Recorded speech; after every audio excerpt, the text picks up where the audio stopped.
Anak-anak sekolah minggu yang ada di rumah, kita akan mendengarkan cerita Alkitab. Duduk yang rapi, kita berdoa, tunjukkan sikap berdoa yang benar. Kita bersatu di dalam doa. Bapa kami yang di sorga, Bapa yang kami sembah di dalam nama anak-Mu Kristus Yesus, terima kasih untuk pemeliharaan Tuhan sehingga kami dapat bersekutu kembali pada hari Minggu ini. Tuhan, bimbing dan ajari kami, dan kiranya kami berkenan untuk mendengarkan, buka hati pikiran kami, dan juga pakailah telinga kami untuk dapat menerima firman-Mu di dalam nama anak-Mu, Kristus Yesus Juru Selamat kami yang hidup. Amin. Anak-anak, mari kita buka Alkitab kita, cerita Alkitab pada minggu saat ini, yaitu tertulis di 2 Raja-Raja pasal 22 ayat 1 sampai dengan ayat yang kedua. Jangan dicari di perjanjian baru, tapi 2 Raja-Raja itu ada di perjanjian lama. Mari dibuka Alkitabnya, Inang tunggu. 2 Raja-Raja pasal 22 ayat 1 sampai dengan ayat yang kedua, hanya 2 ayat. Karena itu kita membacanya secara bersama-sama. Inang pendeta membaca dari gereja ini, anak-anak yang di rumah membacanya dengan suara yang luar biasa. Karena kita gak sabaran lagi mendengarkan cerita Alkitab. Kita membacanya bersama-sama. 2 Raja-Raja 22 ayat 1 sampai dengan ayat yang kedua. Yosia berumur 8 tahun pada waktu ia menjadi raja, dan 31 tahun lamanya ia memerintah di Yerusalem. Nama ibunya ialah Yedida binti Adaya dari Boskat. Ia melakukan apa yang benar di mata Tuhan dan hidup sama seperti Daud, bapa leluhurnya, dan tidak menyimpang ke kanan atau ke kiri. Demikian firman Tuhan. Anak-anak yang baik hati, ada pepatah yang mengatakan tak kenal maka tak sayang. Kalau sudah dikenal maka semakin sayang. Siapakah kira-kira yang kita ajak untuk berkenalan pada minggu saat ini? Mari yuk kita kenalan dulu dengan tokoh Alkitab yang menjadi cerita Alkitab kita pada minggu saat ini. Yang namanya adalah Raja Yosia.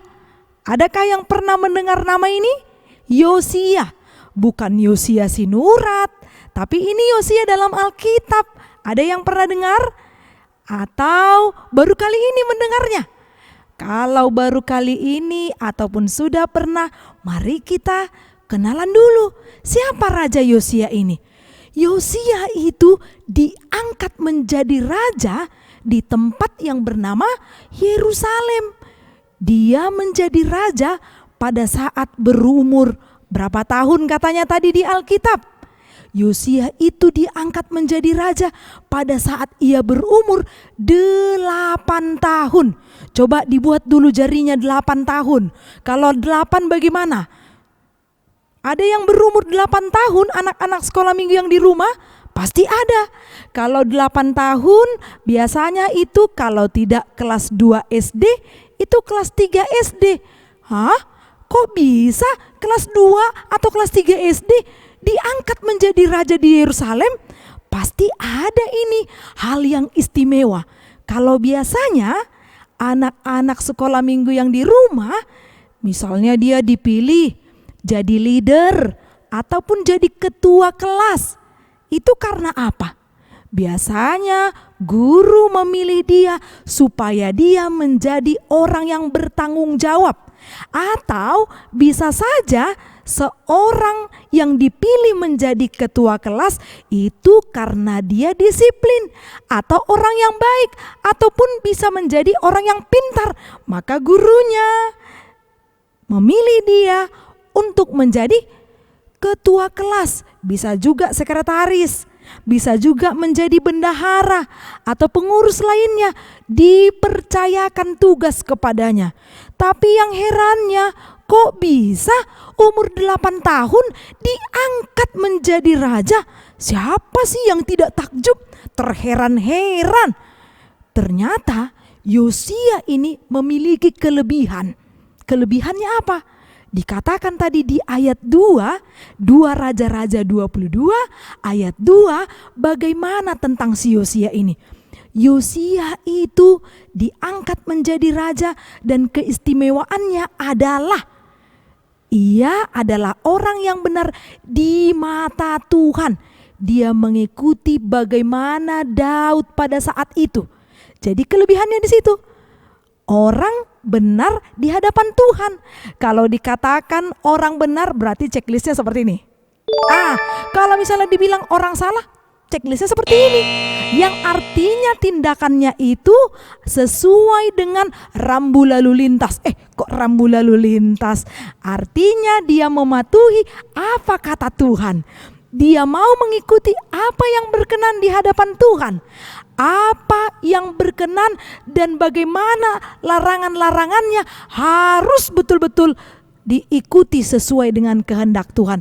Itulah yang dimaksud dengan orang benar di mata Tuhan. Jadi orang benar di mata Tuhan bukan orang yang bisa misalnya dia berbuat baik di hadapan orang, tapi dalam hatinya tidak sesuai.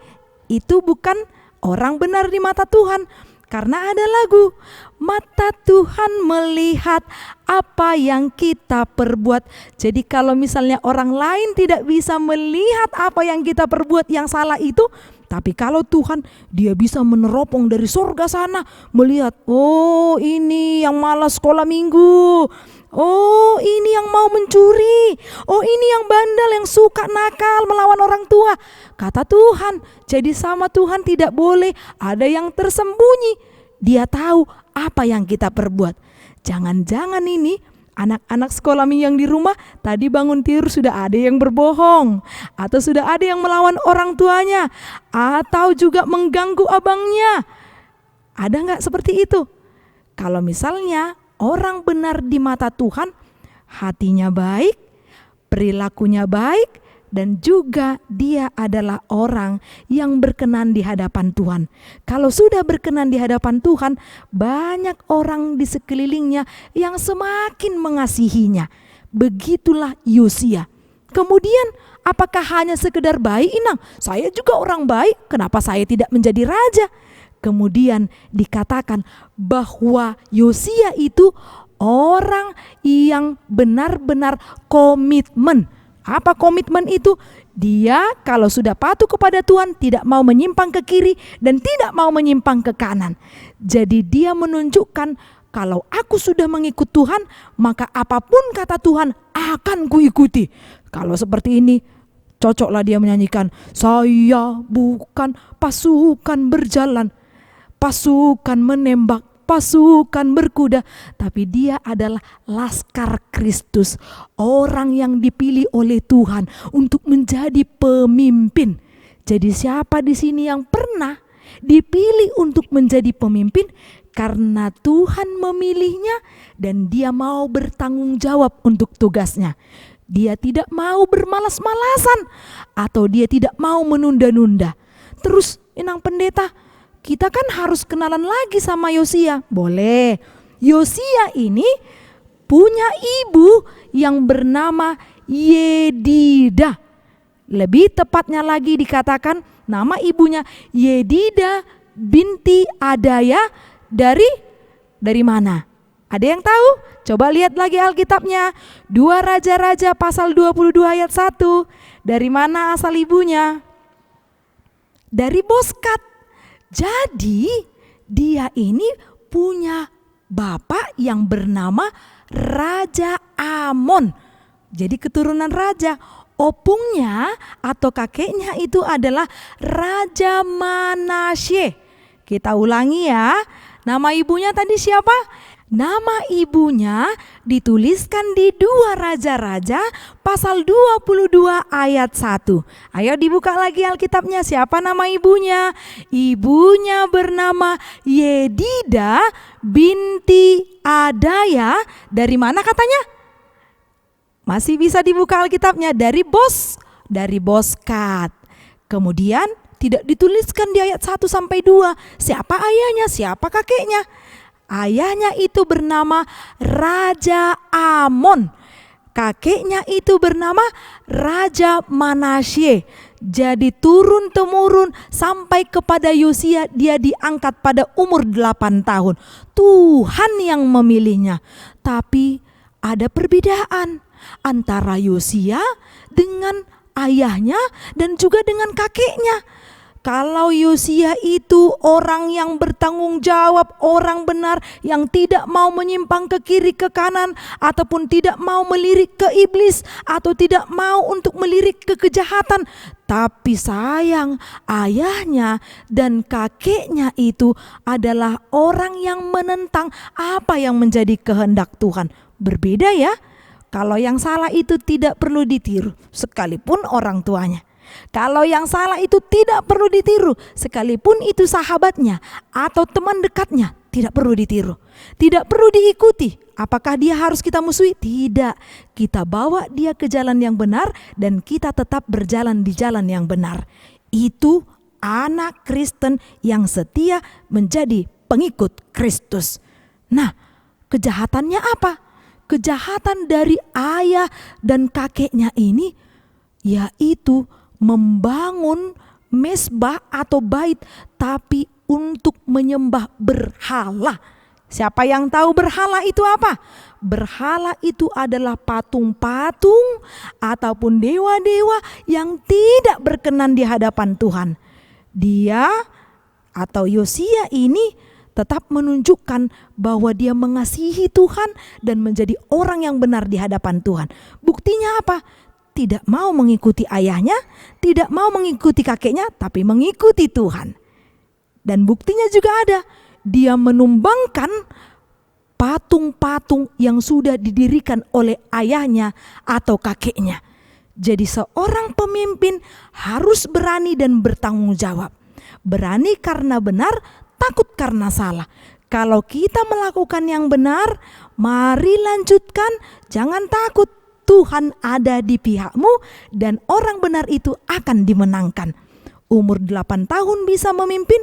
Anak-anak sekolah minggu mau dia umur 6 tahun, 7 tahun, 8 tahun kalau disuruh untuk memimpin, jangan langsung takut. Aku gak bisa Inang Pendeta, aku gak bisa Bapak Ibu, aku gak bisa teman-teman. Tidak seperti itu anak-anak sekolah minggu yang baik dan penurut. Kalau Tuhan sudah memilih, pasti Tuhan akan menyertai dan Tuhan akan memberikan bekal. Misalnya kita kalau mau pergi keluar, pasti orang tuanya kasih bekal. Baik itu bekal jajan atau makanan, bekal juga perlu. Bekal yang satu lagi, bekal apa? Nasihat.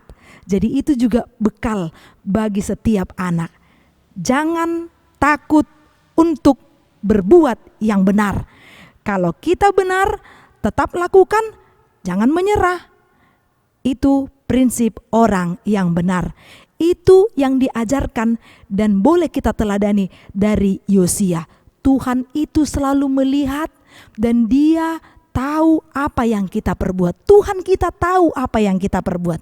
Anak-anak sekolah minggu boleh saja tidak ketahuan katanya berbuat jahat, tapi Tuhan kita selalu melihat apa yang kita perbuat dan kita nantinya akan menerima hukumannya.